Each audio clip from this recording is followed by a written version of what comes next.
देख रहे हैं खबरदार। मैं हूं श्वेता सिंह। सबसे पहले खबरों को खबरदार के लेंस से देख लेते हैं। जम्मू में एयरफोर्स स्टेशन पर ड्रोन हमले की जांच कहां तक आगे बढ़ी है, आज हम आपको बताएंगे।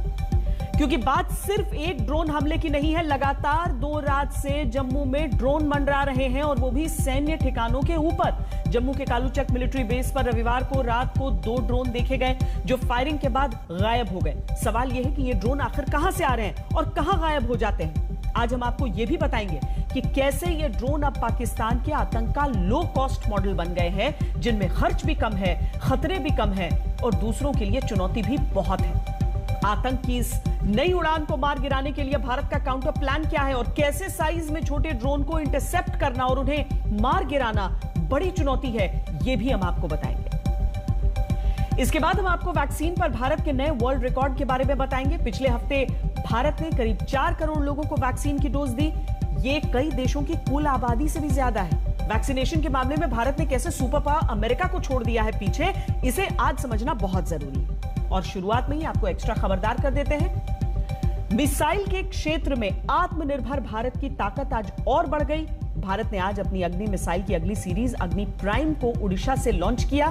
परमाणु क्षमता से लैस अग्नि प्राइम जमीन से जमीन पर मारने वाली मिसाइल है। अग्नि प्राइम की रेंज 1000 से 2000 किलोमीटर है। इसके अलावा आज एक और अच्छी खबर अर्थव्यवस्था के मोर्चे से आई, जहां कोरोना से हुई तबाही के बाद बड़े राहत पैकेज का ऐलान किया गया। वित्त मंत्री निर्मला सीतारमण ने स्वास्थ्य, टूरिज्म और छोटे कारोबारियों के लिए आर्थिक मदद के ऐलान किए। कोविड प्रभावित सेक्टर्स के लिए 1.1 लाख करोड़ की लोन गारंटी स्कीम लॉन्च की। लेकिन खबरदार की शुरुआत हम श्रीनगर के परिमपोरा इलाके में आतंकवादियों और सुरक्षा बलों के बीच मुठभेड़ से करते हैं। एनकाउंटर में सीआरपीएफ के एक ऑफिसर के घायल होने की खबर सामने आ रही है। खुफिया जानकारी मिली थी कि यहां 2 से 3 आतंकवादी छिपे हुए हैं इस इलाके में जहां पर एनकाउंटर चल रहा है। दोनों तरफ से फायरिंग हो रही है। सेना, पुलिस और सीआरपीएफ की टीमें मौके पर मौजूद हैं। मौके से धमाकों और गोलियों की आवाजें सुनाई दे रही हैं। पुलिस और सुरक्षा बल अपना ऑपरेशन जारी रखे हुए हैं। सुरक्षा बलों ने एक आतंकी को मार गिराया है। पूरा इलाका खाली करवा लिया गया है। हमारे साथ इस समय हमारे संवाददाता अशरफ वानी जुड़ रहे हैं। अशरफ, बताएं कितनी देर से चल रहा है ये एनकाउंटर और इस समय की स्थिति क्या है? श्वेता, दरअसल अगर इस समय की स्थिति बयान करें तो फिलहाल क्योंकि अंधेरा है, जैसे आप तस्वीरों में देख रहे हैं, फिलहाल दोनों तरफ से खामोशी है, लेकिन पूरे इलाके की घेराबंदी जो है वो सुरक्षा बलों ने कर ली है। और जितने भी आम नागरिक इस इलाके में रहते हैं, क्योंकि रिहायशी इलाका है, उनको अपने घरों से निकालकर सुरक्षित स्थानों पर पहुंचा दिया गया है। दरअसल ये बड़ी सफलता हो सकती है सुरक्षा बलों के लिए, क्योंकि आज करीब सुबह 11 बजे लश्कर के एक मिलिटेंट को यहाँ पर गिरफ्तार किया गया था। उससे पूछताछ के बाद लश्कर के इस कमांडर के ठिकाने का पता चला है और माना जा रहा है कि जो इस मुठभेड़ में फंसा हुआ है आतंकी है, वो लश्कर का कमांडर हो सकता है। और जिस अंदाज से वो वहां से लगातार गोलीबारी कर रहा है, जैसे आपने कहा कि सीआरपीएफ के एक असिस्टेंट कमांडर घायल हुए, एक सब इंस्पेक्टर घायल हुए और सीआरपीएफ का ही एक जवान भी घायल हुआ है। सीआरपीएफ के 3 लोग फिलहाल इस मुठभेड़ में घायल हुए हैं, लेकिन बड़ी सफलता ये है कि लश्कर का टॉप कमांडर, जो हम इस वक्त खास तौर से आज तक के दर्शकों को बता रहे हैं कि माना जा रहा है कि इस मुठभेड़ में फंसा है, जबकि एक मिलिटेंट जो है लश्कर का वो मारा गया है, जबकि तीसरा जो था वो गिरफ्तार किया गया है। बहुत शुक्रिया अशरफ वानी इस पूरी जानकारी के लिए। तो जिस तरह से जम्मू से लेकर कश्मीर तक, हालांकि श्रीनगर में और कश्मीर के बाकी इलाकों में इस तरह के एनकाउंटर्स ऐसा नहीं है कि थम गए हैं, लेकिन आज के मौजूदा परिवेश में यह अहम बात है। अभी जो जानकारी मिल रही है उसके अनुसार एक सीआरपीएफ के अफसर जो हैं वो इसमें घायल हुए हैं, लेकिन अभी एनकाउंटर जारी है। आपने ध्यान दिया होगा कि जब से कश्मीर में बातचीत की पहल हुई है, तब से अचानक आतंकवादी हमले बढ़ गए हैं। एक के बाद एक हमले किए गए। कभी पुलिसकर्मियों को निशाना बनाया गया, कहीं अंडरग्राउंड आतंकवादी फिर से एक्टिव होने की कोशिश कर रहे हैं। इसी बीच पहली बार किसी सैन्य ठिकाने पर ड्रोन से हमला हुआ है। यह भारत के लिए बहुत बड़ी चुनौती है। अगर ड्रोन अटैक का टारगेट आसानी से सैन्य ठिकाना बन सकते हैं, तो आतंकवादियों और उनके आकाओं के लिए इससे बड़ी बात और क्या हो सकती है। कल को दूसरे बड़े ठिकाने ऐसे ड्रोन हमले के टारगेट पर आ सकते हैं। जम्मू में यही हुआ, जब लगातार दूसरी रात दूसरा सैन्य ठिकाना टारगेट पर आया।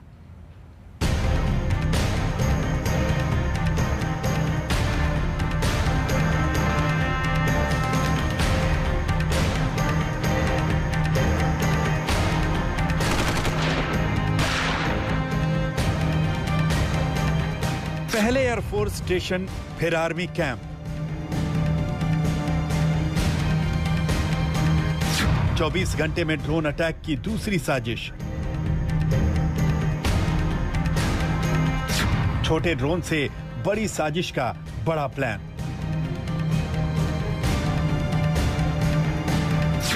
आतंक की नई उड़ान, क्या है काउंटर प्लान?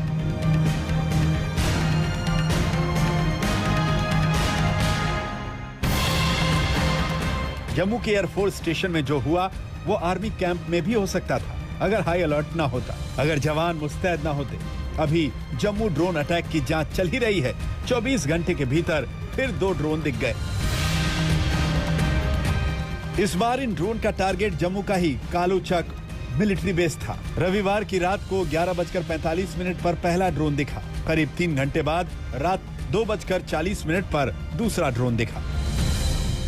इस समय मैं मौजूद हूं कालूचक रत्नूचक इलाके में ही। ये जो समूचा इलाका है ये सैन्य इलाका है। यहाँ पर भी आप देख सकते हैं ये सेना के कैंप है। सड़क के इस किनारे भी और सड़क के दूसरी किनारे भी। ये जो सड़क है ये जम्मू पठानकोट राजमार्ग है। राजमार्ग के सटीक ही जो है सेना के कैंप है दोनों तरफ से, इस तरफ से भी और दूसरी तरफ से भी। ये कालूचक रत्नूचक जो है मिलिट्री इलाका है। रात को मिलिट्री बेस पर ड्रोन मंडरा रहे थे। एयरफोर्स स्टेशन पर एक दिन पहले ही हमला हो चुका था, इसलिए ड्रोन दिखते ही तुरंत हाई अलर्ट किया गया। क्विक रिएक्शन टीम एक्टिव हो गई।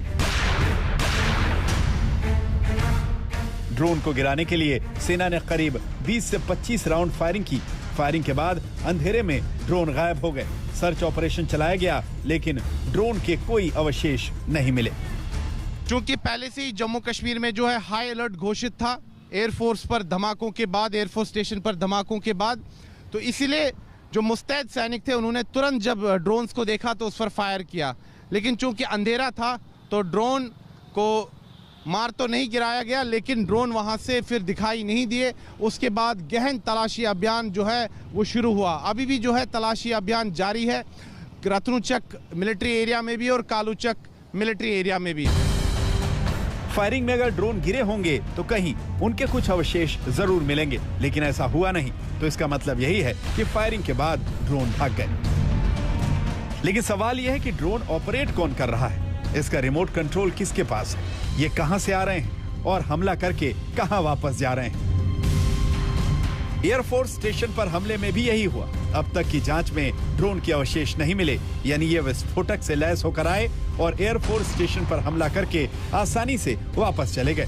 अब तक की जांच में यही पता चला है कि एयरफोर्स स्टेशन पर 2 ड्रोन से 6 मिनट के अंदर 2 हमले किए गए। वो 2-2 किलोग्राम विस्फोटक से लोड थे। ये हाई ग्रेड विस्फोटक था जो RDX भी हो सकता है। 24 से 48 घंटे में फॉरेंसिक रिपोर्ट से सब क्लियर हो जाएगा। अगर RDX की बात पुख्ता हुई तो इस हमले में पाकिस्तान का हाथ होने के पक्के सबूत मिल जाएंगे। विस्फोटकों के साथ साथ किसी नुकीली चीज का भी इस्तेमाल किया गया, जिससे एयरफोर्स स्टेशन की सीमेंटेड छत पर एक बड़ा होल हो पाया। अभी ये बताना बड़ा मुश्किल है कि आखिरकार ये ड्रोन लॉन्च कहां से हुए, कौन इनको ऑपरेट कर रहा था। क्या ये जम्मू के आसपास इलाकों से ऑपरेट हो रहे थे या अंतर्राष्ट्रीय सीमा से भेजे गए थे। चूंकि अंतर्राष्ट्रीय सीमा की दूरी जो है 30 से 35 किलोमीटर है सड़क मार्ग से और वायु मार्ग से लगभग 15 किलोमीटर है, तो इतनी दूर तक ड्रोन आना जो है सुरक्षा विशेषज्ञों के अनुसार काफी कठिन है। लेकिन फिर भी सभी पहलुओं पर जांच जारी है। अभी ये कहना मुश्किल है कि एयरफोर्स स्टेशन पर जो ड्रोन अटैक हुआ उसमें ड्रोन सीमा पार से आए थे, क्योंकि बॉर्डर से एयर डिस्टेंस करीब 14 से 15 किलोमीटर है और इतनी दूर तक 2 किलोग्राम वजन के विस्फोटक लेकर ड्रोन का उड़ान भरना और आसानी से पकड़ में न आना ये नामुमकिन सी बात लगती है। इसीलिए जांच की सबसे मजबूत थ्योरी यही है कि साइज में बहुत छोटे ड्रोन को आसपास के ही 6-7 किलोमीटर के दायरे से ऑपरेट किया गया। इसलिए इन्हें ऑपरेट करने वाले कौन कौन लोग हैं, किसके इशारे पर ऐसा किया जा रहा है, क्या ये किसी बड़े आतंकी हमले का टेस्ट कर रहे हैं? इन सवालों का जल्द पता लगना जरूरी है, क्योंकि आतंक की इस नई उड़ान से लहूलुहान होने के बड़े खतरे हैं। इसीलिए इस उड़ान के पर तुरंत कतरने जरूरी है। जम्मू से कमलजीत संधू और सुनील जी भट्ट के साथ आज तक ब्यूरो।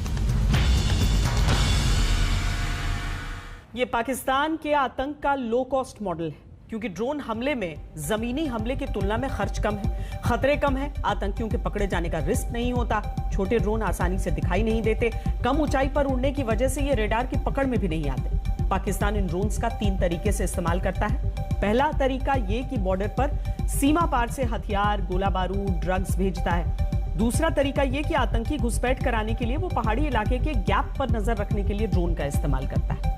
और तीसरा तरीका ये कि ड्रोन के जरिए आतंकी हमले करवाने का, जो पहली बार भारत के खिलाफ इस्तेमाल किया गया। एक बड़ी बात यह भी है कि जम्मू और पंजाब बॉर्डर पर पाकिस्तान के जो ड्रोन अब तक भारत ने अपने कब्जे में लिए या उन्हें मार गिराया, उनमें कई ड्रोन मेड इन चाइना है। पाकिस्तान चीन और टर्की से लगातार ड्रोन खरीद रहा है। ये दोनों देश पाकिस्तान के बेस्ट फ्रेंड है और ड्रोन तकनीक में काफी आगे हैं।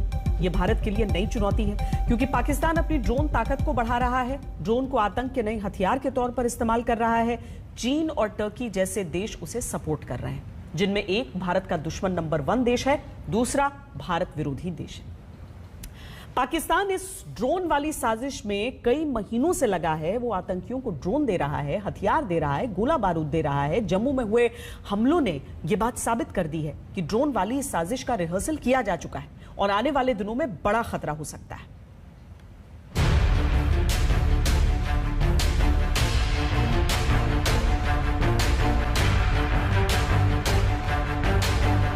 जम्मू में अचानक एक के बाद एक ड्रोन हमले, और वो भी टारगेट पर सुरक्षा बलों के ठिकाने। ये एक दिन की नहीं है साजिश, अचानक नहीं हुई प्लानिंग। ये बड़ी साजिश है, ये बड़ी प्लानिंग है पाकिस्तान के आतंकी संगठनों की, जिसका खुलासा आज तक ने पहले ही कर दिया था कि बॉर्डर पर घुसपैठ में नाकाम पाकिस्तानी सेना और आईएसआई अब ड्रोन को नया हथियार बना रहे हैं। ड्रोन के जरिए कश्मीर में हथियार भेजने और हमले करने की प्लानिंग महीनों से हो रही थी और खुफिया एजेंसियों ने इस बात पर सुरक्षा बलों को अलर्ट भी किया था। पाकिस्तान और आतंकवादी संगठन अपना प्रेजेंस तो दिखाना चाहते हैं, वो ये नहीं मानने के लिए तैयार हैं कि हम एक्सटिंक्ट हो चुके, हम पूरी तरह बुझ गए हैं, वो ये नहीं चाहते हैं। तो इसलिए इस तरह से स्ट्रे इंसिडेंट्स वो करते रहेंगे ताकि वो अपनी मौजूदगी दिखाते रहें और वो अपने जो सपोर्टर्स हैं जम्मू एंड कश्मीर, उनको कन्विंस करें कि हम भी अभी भी तुम्हारे साथ हैं। इसमें शक की कोई गुंजाइश नहीं कि पाकिस्तान का हाथ इन ड्रोन अटैक में नहीं होगा।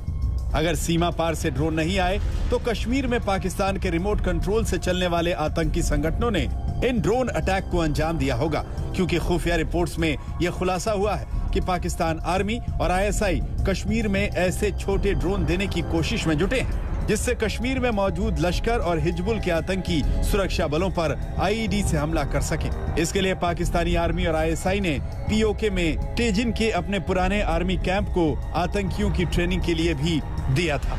छोटे ड्रोन हमलों की बड़ी प्लानिंग के लिए पाकिस्तान ने पीओके में एक बड़ी मीटिंग की थी, जिसमें लश्कर और हिजबुल के बड़े आतंकी कमांडर भी शामिल थे। इसमें ऐसे छोटे ड्रोन से हमले की प्लानिंग की गई थी जो 4 से 5 किलोग्राम विस्फोटक 2 किलोमीटर तक ले जा सकते हैं और किसी भी टारगेट को ब्लास्ट कर सकते हैं। ड्रोन के जरिए हमला करने को लेकर के पाकिस्तान ने ऑपरेशन परिंदा के तहत एक बड़ी मीटिंग पाक अधिकृत कश्मीर में की, जिसमें लश्कर का जोनल कमांडर सैफुल्ला साजिद जट और हिजबुल मुजाहिदीन का सरगना सैयद सलाउद्दीन मौजूद था। इस बैठक में यह तय किया गया कि अब सिक्योरिटी इंस्टॉलेशंस पर हमला करने के लिए छोटे छोटे ड्रोन का इस्तेमाल किया जाए। खुफिया सूत्रों ने आज तक को ये जानकारी दी है कि इस तरीके की बैठक पाकिस्तान के पाक अधिकृत कश्मीर में की गई, जहां पर इस तरीके से प्लानिंग की गई और प्लानिंग करने के बाद ये हमला बताया जा रहा है। इसी साजिश के तहत अब जम्मू कश्मीर के सुरक्षा बलों के ठिकाने ड्रोन हमले के टारगेट पर हैं।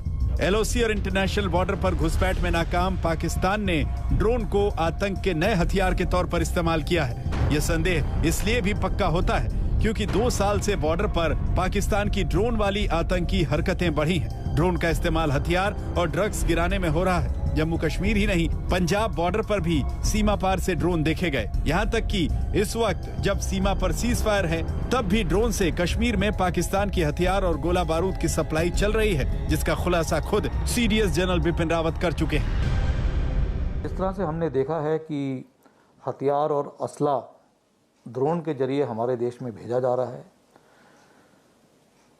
ये भी एक खतरा है, मतलब कि अगर इस तरह से असला और एमुनिशन और ड्रग्स अगर हमारे देश में आते रहेंगे तो हो सकता है कि हमारे अंदरूनी माहौल को बिगाड़ने की कोशिश जारी है। ड्रोन से आतंकी हमलों की साजिश पाकिस्तान के आतंक के लो कॉस्ट मॉडल की तरह है, जिसमें खर्च कम है, रिस्क कम है और दूसरों के लिए खतरा बड़ा है। भारतीय वायुसेना के रेडार बहुत तेजी से उड़ने वाले लड़ाकू विमानों को या फिर सैन्य हेलीकॉप्टरों की टोह लेने के लिए बने हुए हैं। वो नीचे और धीरे उड़ने वाले क्वाडकॉप्टर या हेक्साकॉप्टर जैसे मानव रहित टोही विमानों को पकड़ने में नाकाम रहते हैं। इसके लिए खासतौर पर निर्मित कर्व रेडार होते हैं, लेकिन भारतीय वायुसेना के अलग अलग एयरबेसेस पर या मिलिट्री स्टेशंस पर इस तरह के रेडार अभी नहीं है। चैलेंज भी बड़ा है क्योंकि 100 मीटर से कम ऊंचाई पर उड़ान भर रहे ड्रोन को पकड़ पाना आसान नहीं होता। ये भारत के लिए नई चुनौती है जिसका तोड़ जल्द निकालना होगा। जम्मू से सुनील जी भट्ट और कमलजीत संधू के साथ जितेंद्र बहादुर सिंह, दिल्ली, आज तक। एक अनुमान के अनुसार भारत में अलग अलग साइज और अलग अलग क्षमता के करीब 6 लाख से ज्यादा ड्रोन हैं। आप ये आंकड़ा सुनकर हैरान हो गए होंगे, लेकिन जितना बड़ा ये आंकड़ा है उतना ही बड़ा चैलेंज है। अगर आतंकवादी इनका इस्तेमाल करने लगे हैं तो वो कहीं पर भी कोई भी टारगेट बना सकते हैं। यहां पर एक छोटा सा ब्रेक हम लेंगे। इसके बाद आपको वैक्सीनेशन में भारत के नए वर्ल्ड रिकॉर्ड के बारे में बताएंगे कि कैसे भारत ने इतने ब्रेकर्स के बाद भी वैक्सीन की रेस में सुपर पावर अमेरिका को पछाड़ दिया। रहिए खबरदार।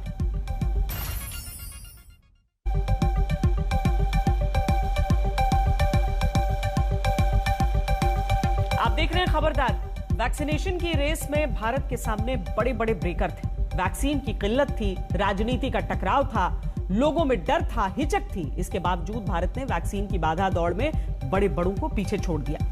सुपर पावर अमेरिका भी अब भारत से पीछे हो गया है, जहां भारत से 1 महीने पहले वैक्सीनेशन शुरू हो चुका था। आज सुबह 8 बजे तक भारत ने 32 करोड़ 36 लाख से अधिक वैक्सीन लगा दिए हैं। इसी के साथ सबसे ज्यादा डोज लगाने में अमेरिका पिछड़ गया। अमेरिका ने 32 करोड़ 33 लाख डोज लगाई, जबकि भारत ने अपना वैक्सीनेशन प्रोग्राम 16 जनवरी को शुरू किया। अमेरिका पिछले साल 14 दिसंबर से ही टीके लगा रहा है। इसके अलावा यूके ने 7 करोड़ 67 लाख डोज, जर्मनी ने 7 करोड़ 14 लाख डोज, फ्रांस ने 5 करोड़ 24 लाख डोज और इटली ने 4 करोड़ 96 लाख डोज टीके अब तक लगाए। भारत का टारगेट यह है कि दिसंबर तक सबको टीका लगा दिया जाए। इस टारगेट को पूरा करने में अभी 6 महीने का पूरा समय है और अगर वैक्सीनेशन की स्पीड को हम बढ़ाते रहे तो दिसंबर तक टारगेट पूरा कर लेना मुश्किल नहीं है। अभी का स्टेटस यह है कि 60 से अधिक उम्र की 28.8% आबादी को 1 डोज टीका लगा है, जबकि 45 से 60 साल की उम्र की 35.3% आबादी को कम से कम 1 डोज लगी है। इसके अलावा 18 से 44 साल की आयु के 35.9% आबादी को टीका लग चुका है। वैसे तो दोनों डोज लगने के मामले में आबादी का प्रतिशत अभी भी भारत में कम है, लेकिन भारत ने 21 जून से वैक्सीनेशन की नई रफ्तार पकड़ी। 21 जून से भारत ने 90,90,000 डोज वैक्सीन लगाई थी। 22 जून को भारत में 54,20,000 डोज लगी। 23 जून को 64,80,000 डोज लगाई गई। इसके बाद 24 जून को 60,70,000 डोज लगाई गई। 25 जून को 61,20,000 डोज, 26 जून को 64,20,000 डोज, रविवार 27 जून को 17,20,000 डोज लगाई गई। यानी रविवार जब तमाम वैक्सीनेशन सेंटर बंद रहते हैं उस दिन को छोड़कर भारत ने वैक्सीनेशन में हर दिन हाफ सेंचुरी लगाई है। 21 से 26 जून के बीच भारत ने करीब 4 करोड़ डोज लगाई हैं, जो एक हफ्ते में भारत में वैक्सीनेशन का नया रिकॉर्ड है। इससे पहले वैक्सीनेशन का रिकॉर्ड 3 से 9 अप्रैल के बीच था, जब 2 करोड़ 47 लाख डोज लगाए गए थे। So till now, we have given 32 crore 36 lakh 63,297 doses to our countrymen, and this number is historic today because today we have overtaken United States of America in the number of doses that have been given to our countrymen in COVID vaccination. दुनिया का हर 5वां व्यक्ति भारतीय है। अगर भारत में सबको टीका लग जाता है तो यह कोरोना से जंग में भारत का अपना योगदान है, क्योंकि जब तक भारत सुरक्षित नहीं तब तक दुनिया सुरक्षित नहीं। लेकिन जैसे वैक्सीन के मामले में अमीर देशों ने भेदभाव किया, वैक्सीन जमा करके रख ली और दुनिया में किल्लत होती रही, वैसे ही वैक्सीन पासपोर्ट पर भेदभाव हो रहा है।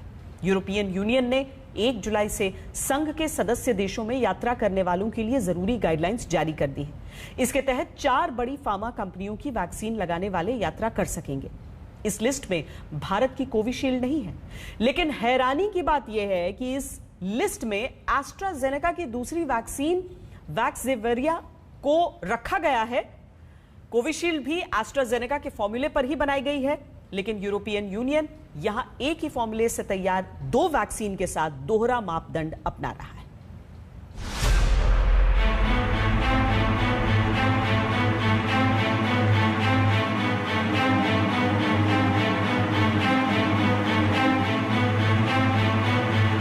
सीरम इंस्टीट्यूट ऑफ इंडिया की कोविशील्ड और एस्ट्राजेनेका की वैक्सजेविरिया। कोविशील्ड भारत में तैयार, वैक्सजेविरिया ब्रिटेन में। नाम अलग हैं पर दोनों एक ही फॉर्मूले से बनाई गई हैं। लेकिन यूरोपियन यूनियन ने कोविशील्ड को वैक्सीन की लिस्ट से बाहर रखा, जबकि एस्ट्राजेनेका को मंजूरी दे दी। इस फैसले का सीधा मतलब यह है कि भारत में कोविशील्ड वैक्सीन लगवाने वाले करोड़ों लोग यूरोपियन यूनियन के किसी भी देश की यात्रा नहीं कर सकते। यूरोपियन यूनियन के देशों ने ऐसी व्यवस्था बनाई है जिसमें यूरोप में बिजनेस और पर्यटन के लिए यात्रा करने वालों को पास दिया जाएगा। ये पास उन्हीं लोगों को मिलेगा जिन्होंने यूरोपियन मेडिसिन एजेंसी की तरफ से मंजूर की गई कोई भी वैक्सीन लगवाई हो। यूरोपियन मेडिसिन एजेंसी ने कोविशील्ड को मंजूरी नहीं दी है, जबकि फाइजर, मॉडर्ना, एस्ट्राजेनेका और जॉनसन एंड जॉनसन को मंजूरी दी है। सवाल यही है कि एक ही फॉर्मूले से तैयार कोविशील्ड और एस्ट्राजेनेका में एक को मंजूरी और दूसरे पर रोक की वजह क्या है। एक्सपर्ट्स बताते हैं कि शीशी के ऊपर छपे नाम के अलावा दोनों वैक्सीन में कोई अंतर नहीं है। एस्ट्राजेनेका ने ऑक्सफोर्ड यूनिवर्सिटी के साथ मिलके कोविड-19 के अगेंस्ट वैक्सीन बनाई थी, और वो वैक्सीन और जो कोविशील्ड वैक्सीन हमारे यहाँ इंडिया में अवेलेबल है, जो कि सीरम इंस्टीट्यूट ऑफ इंडिया के साथ बनाई गई थी, दोनों की एफिकेसी ऑलमोस्ट सेम है। दोनों की दोनों वैक्सीन बराबर हैं, इनमें कोई फर्क नहीं है। हो हंगामा मचा तो सीरम इंस्टीट्यूट के सीईओ आधार पूनावाला ने भरोसा दिलाया कि मुद्दे को जल्द से जल्द सुलझा लिया जाएगा। अपने ट्वीट में पूनावाला ने लिखा, मुझे इस बात का एहसास है कि बहुत से भारतीय जिन्होंने कोविशील्ड लगवाई है, उन्हें यूरोपीय संघ की यात्रा को लेकर समस्याओं का सामना करना पड़ रहा है। मैं सभी को विश्वास दिलाता हूं, मैंने इस मुद्दे को उच्चतम स्तर पर उठाया है और उम्मीद है कि जल्द ही इसे नियामकों और राजनयिक स्तर पर देशों के साथ हल कर लिया जाएगा। कमाल तो यह है कि भारत में दी जाने वाली कोविशील्ड को WHO से मंजूरी भी मिली है। वहीं यूरोपियन यूनियन की दलील भी सुनिए। उसके मुताबिक कोविशील्ड को मान्यता देने के लिए भारत ने औपचारिकता प्रक्रिया पूरी नहीं की है। ऐसे में ग्रीन पास नहीं दिया जा सकता। EU कोविड ग्रीन पास जो है वो केवल उन देशों के लिए है जो यूरोपियन यूनियन के अंदर ही है। यूरोपियन यूनियन के बाहर जो देश पड़ते हैं उनके लिए अभी तक ऐसा कोई अप्रूवल नहीं आया, तो इंतजार करना होगा। जब बॉर्डर्स खुल जाएंगे तब देखेंगे कि क्या made in India AstraZeneca vaccine को अनुमति मिलती है या नहीं। लेकिन सवाल उठता है कि जिस वैक्सीन को WHO की मान्यता है उसे यूरोपियन यूनियन ने क्यों रोका। वैसे भी WHO वैक्सीन पॉलिसी के खिलाफ है। WHO ने कहा कि अंतर्राष्ट्रीय यात्रा के लिए कोविड-19 टीकाकरण की जरूरत नहीं होनी चाहिए। इससे हम पूरी दुनिया को 2 हिस्सों में बांट देंगे, पहले वो जो वैक्सीन ले चुके हैं, जबकि दूसरे वो जिन्हें वैक्सीन नहीं लगाई जा सकी है। Why is Europe treating Covishield as inferior to AstraZeneca? Is it the same? Should I wait for AstraZeneca instead of Covishield? And this will cost lives. I think we need to ask serious questions about how we perpetuate inequities in vaccine access. Bharat के साथ साथ ऐसे कई सारे देश हैं जो कि कह रहे हैं कि वैक्सीन पासपोर्ट्स का मांगना जायज नहीं है, लेकिन यूरोपियन यूनियन के अलावा इजराइल और ऐसे कई सारे देश हैं जो वैक्सीन पासपोर्ट्स का सिस्टम स्टार्ट कर रही हैं। यानी जब हम सबसे ज्यादा वैक्सीन लगाने का जश्न मना रहे हैं, उस वक्त दुनिया हमारे वैक्सीन पर शक और भेदभाव कर रही है। हालांकि भारत ने G7 देशों की बैठक में जोर देकर साफ किया है कि वैक्सीन पासपोर्ट की नीति भेदभावपूर्ण और विकासशील देशों के लिए अनुचित है। इसके ऊपर डिस्कशन चल रहा है कि क्या वैक्सीन को जो लोग वैक्सीनेटेड है हम उनको कंफर्म मानते हुए उनको अलाउ करें। अभी भी वर्ल्ड लेवल पर WHO गाइडेंस है या जो जितने देशों की गाइडेंस है वह केवल टेस्टिंग कि अगर आप नेगेटिव कोविड टेस्ट लेके आते हैं तब उसके बेसिस पर है, तो ये चर्चा में है अभी।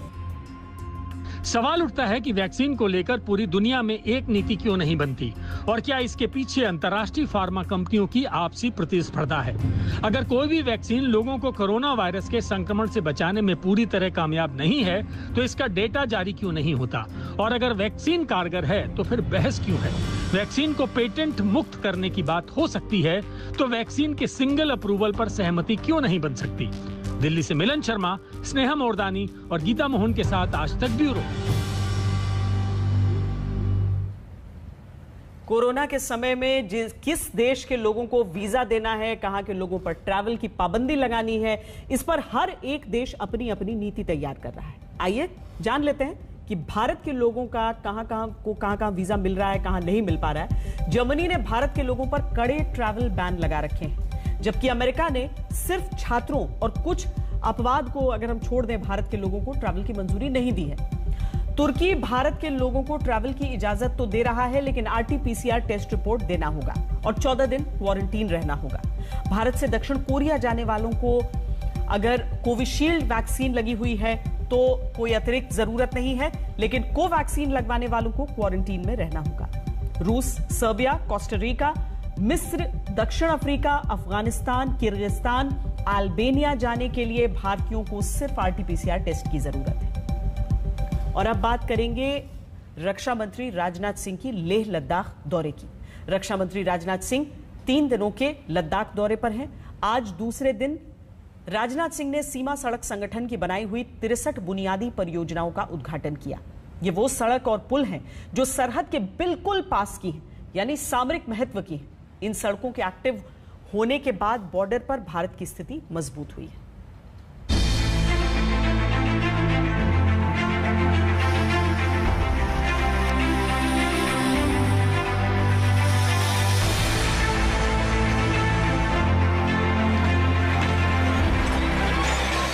जहां कल तक न थी पहुंच, वहां आज है पकड़। जहां पहले दिनों में सफर तय होते थे, वहां बात अब सिर्फ कुछ घंटे की है। बीआरओ ने देश की सड़क और देश के पुल वहां तक बना दिए जहां पर सरपट दौड़ दुश्मन की हर चाल का जवाब देने की कुव्वत भारतीय सेना को मिल रही है। जब राष्ट्र आजादी के 75वें वर्ष में प्रवेश कर रहा है, तब दुर्गम और सामरिक महत्व के इलाकों में सिर्फ चंद दिनों के फासले में बॉर्डर रोड ऑर्गेनाइजेशन की बनाई 75 सड़क और पुलों का उद्घाटन हुआ है। आज ही रक्षा मंत्री राजनाथ सिंह ने लेह से 63 सड़कों और पुलों को देश को समर्पित किया। जिन लोगों ने अपने जिस्म का पसीना बहाया है, उनको विशेष रूप से मैं बधाई देना चाहता हूं। इसमें कहीं दो मत नहीं है कि बॉर्डर रोड ऑर्गेनाइजेशन जिन सड़कों का निर्माण कर रहा है, जिन ब्रिजेज का निर्माण कर रहा है, वह देश के विकास की गति को बढ़ाने वाले हैं। रक्षा मंत्री ने लेह लोमा रोड पर बने 50 मीटर लंबे पुल का उद्घाटन किया है। ये पुल single span steel superstructure bridge है। इस पुल से सेना के भारी हथियार, यहां तक कि टैंक भी गुजर सकते हैं। बताया गया है कि 50 मीटर वाला यह सिंगल स्पैन स्टील ब्रिज ऐसा ब्रिज बना है कि जिस पर कि taut guns, tanks, heavy weapon जो सिस्टम्स हैं वह भी सीधे इससे जा सकते हैं, इससे कोई प्रॉब्लम नहीं है। अब आप यह समझ सकते हैं कि इन ब्रिजेस का इस देश की सुरक्षा के लिए कितना इंपॉर्टेंस है। लद्दाख में एक ब्रिज बहुत ज्यादा अहम माना जाता है, जो कि लेह से लोमा को जोड़ता है, और इस ब्रिज की अहमियत इसलिए और ज्यादा बढ़ जाती है क्योंकि जो ईस्टर्न लद्दाख के फॉरवर्ड एरियाज हैं वहां पर मूवमेंट इससे आसान होगा। जम्मू कश्मीर, अरुणाचल प्रदेश, असम, सिक्किम, नागालैंड और मणिपुर के दूर दराज के इलाकों में सीमा सड़क संगठन ने सड़कों और पुल के जरिए बुनियादी ढांचों की एक कड़ी बनाई है। ऐसी ही एक सड़क दुर्बुक से दौलत बेग ओल्डी की है। सीमा सड़क संगठन के अफसर और मजदूर दिन रात इस सड़क को पूरा करने के लिए दम लगा रहे हैं। पहाड़ों को नए सिरे से काटना पड़ रहा है। यहाँ पत्थरों को काटना सबसे बड़ी चुनौती है। आज तक देश का पहला चैनल था जिसे इन दुर्गम इलाकों में जाने का मौका मिला। हमारे संवाददाता गौरव सावंत ने इसी दुर्गम इलाके वाली सड़क पर 255 किलोमीटर की यात्रा की। ये वो सड़क है जिसके बनने से चीन का पूरा गणित ही बिगड़ गया है। एलजेपी नेता चिराग पासवान आज अचानक अहमदाबाद पहुंचे। सूत्रों के अनुसार अहमदाबाद में उनकी बीजेपी के एक बड़े नेता से मुलाकात हुई है। हालांकि आज तक से बातचीत के दौरान चिराग के अपनी यात्रा को निजी कहा है। माना जा रहा है कि चिराग पासवान बीजेपी में प्रधानमंत्री नरेंद्र मोदी के सबसे भरोसेमंद नेता से अहमदाबाद में मिलने पहुंचे थे। चिराग जी अहमदाबाद आए थे जी, एक पर्सनल ट्रिप पे। बीजेपी के नेता के साथ मुलाकात हुई है आपकी? पर्सनल ट्रिप पे आए। बीजेपी के नेता के साथ आपकी मुलाकात हुई है, क्या कहेंगे? Personal trip. चिराग जी अहमदाबाद आए थे जी, एक पर्सनल ट्रिप पे। बीजेपी के नेता के साथ मुलाकात हुई है आपकी? पर्सनल ट्रिप पे आए। बीजेपी के नेता के साथ आपकी मुलाकात हुई है, क्या कहेंगे? Personal trip. बिहार में जैसी उठापटक मची है एलजेपी के भीतर, उसे लेकर इस मुलाकात को उस संदर्भ में देखा जा सकता है। एक छोटे से ब्रेक के लिए रुक रहे हैं, रहिए खबरदार।